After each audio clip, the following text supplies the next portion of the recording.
snow's really coming down now. The road markings are starting to disappear here. How do you drive in this shit?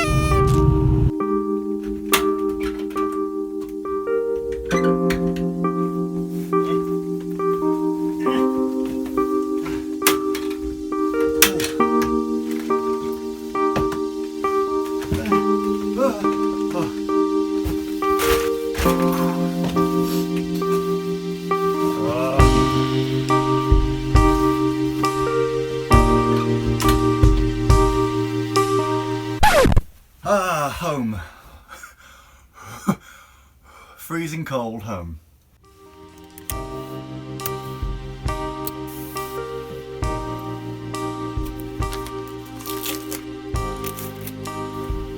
It's good to be back.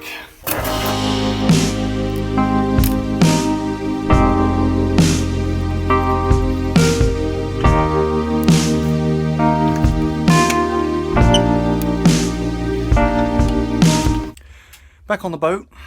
It's a bit cold, if I'm honest. You know if it's cold on your narrowboat when this happens. That is olive oil, completely solidified. Yeah, you know if you've got a cold boat when that starts to happen.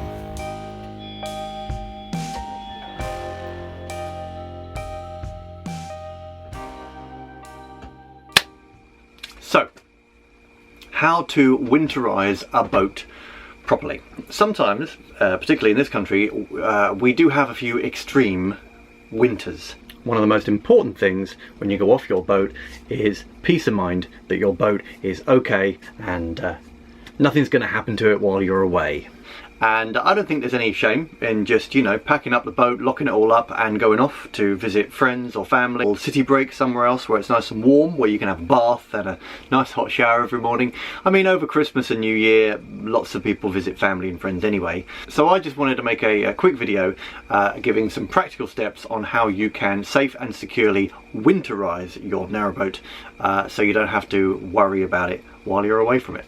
The four main areas are water, gas, electric and engine. The first thing I do when I'm going off the boat is to isolate my water pumps, so I switch them both off. And then I let a little bit of water out of the taps so that there is no pressure in the system. The last thing I do is isolate the stopcock valve here, which is the closest tap to my integral water tank.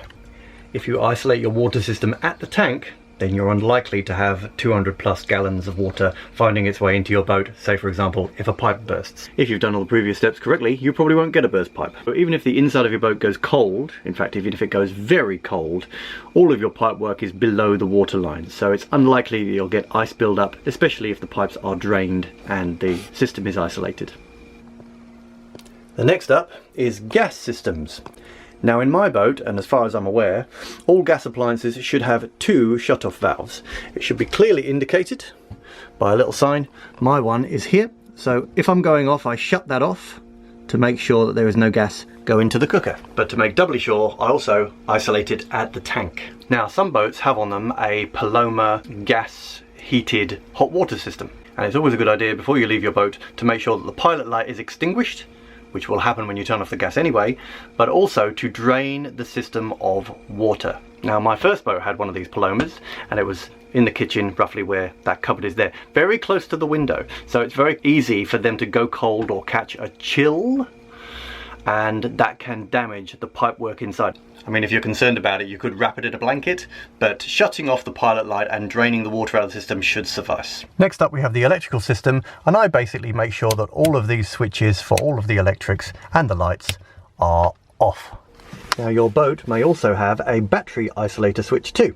This means you can switch to both, or you can switch to engine startup only, or you can switch to leisure batteries only. Now you can isolate your power at that switch if you want, but if there is no drain on your batteries should be fine, so just leave it on leisure. Now when it comes to your engine, if you're going off your boat for say 2 weeks, you might want to give the engine a little turnover.